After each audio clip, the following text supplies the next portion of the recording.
Hello and welcome to this week's Dean's Letter, brought to you by Kathleen Burgess and Bob Osley, two of our favorites around here.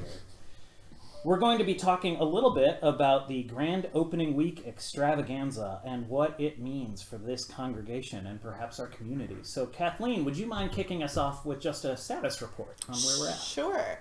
Well, the Grand Opening Week Extravaganza of opening our doors to the community and the city is in very good hands with our committee.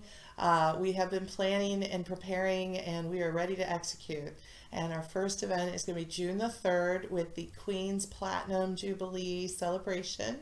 And we are doing this in conjunction with all over the world. There are neighborhood parties, not unlike ours, celebrating the Queen's service and of her 70 years in the throne.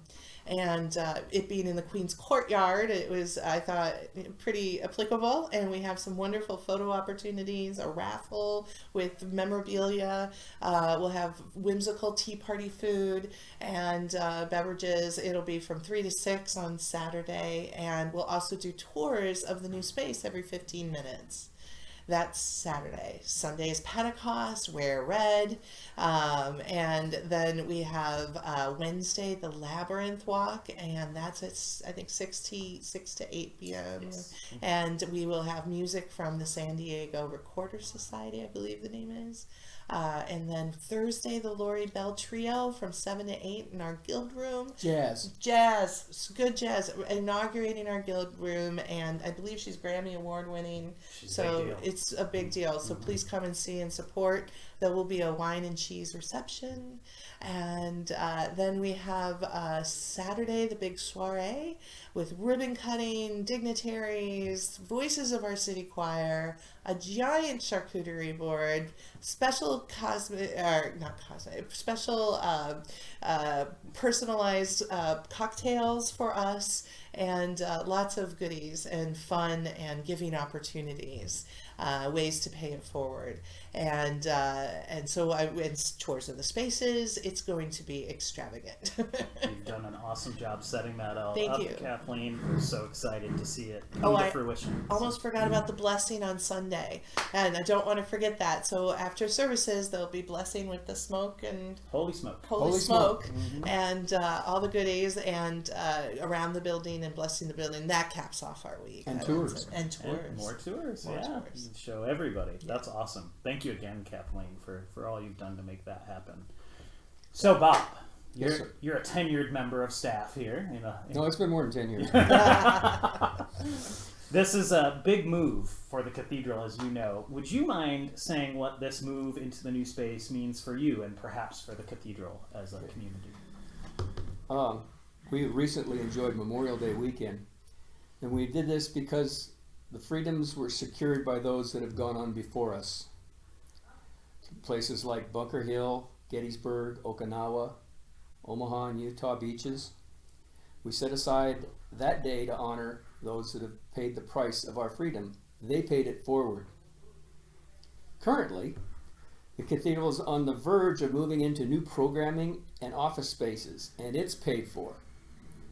The debt that was incurred for the construction of these sparkling new spaces was paid for those that have gone on before us. Admittedly, some of them are still with us because it's only been a little over 20 years since they started this process, and some of them are not. But in their time, they paid the price for those spaces in the areas we now enjoy.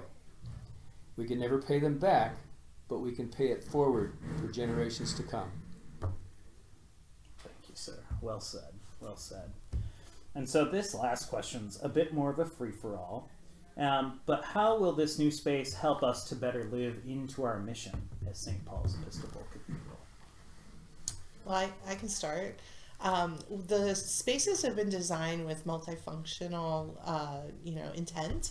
Very intentionally multifunctional. We can have any kind of interesting, thoughtful, artistic, creative, mundane event in these spaces, and support them with a features like kitchens and green rooms and AV, and really be an asset for the community. A space in Baker's Hill, but a space also in the city.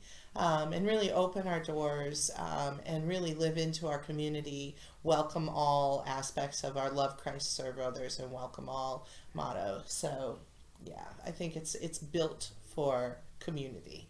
Awesome. Thank you. Be excellent to one another and party on. and do that in community and with your neighbors. And who is your neighbor? Anyone standing around. Yep, there you go. There you go. Not normal for the interviewer to say something, but I will say that as somebody who's relatively new to St. Paul's at 7 or so months in, this community, this people, and this space have always occurred to me as something as transformative.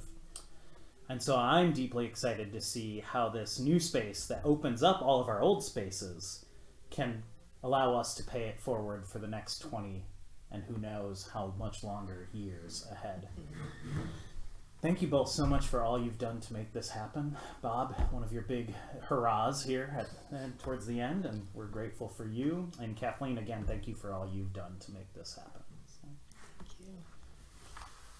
This is Reverend Richard. I'll see you Sunday.